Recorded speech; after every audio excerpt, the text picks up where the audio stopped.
Zareo hoe ty iny hitany zorala izy iny izy iny zao hita ve aiza izy tondroy amin'ny tanana mifanondra tondroy hoe Dokotera ny Atodosiny Saina, neuropsychiatre psychothérapeute nivoaka avy tao amin'ny Université catholique de Louvain en Belgique, i Dr Harson Andrianaina.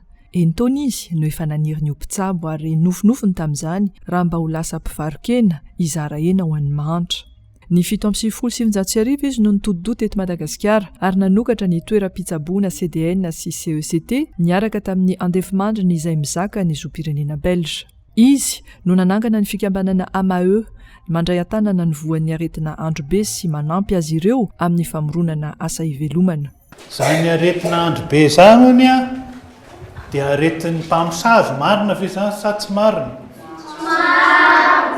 Tsy marina mihitsy na kely dia kely azy.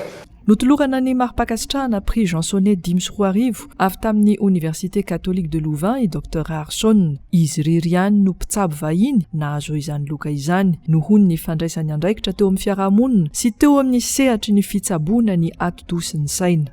Nahasarika ny mpanatotosa ny fandaharana les Belges du bout du monde, atolotry Adrien Jovenot sy Francis Collet, mpamokatra sy mpanatotosa ny fandaharana izany, izay tonga nitsidika ny Dr Harson teto Madagasikara nandritra ny atelona.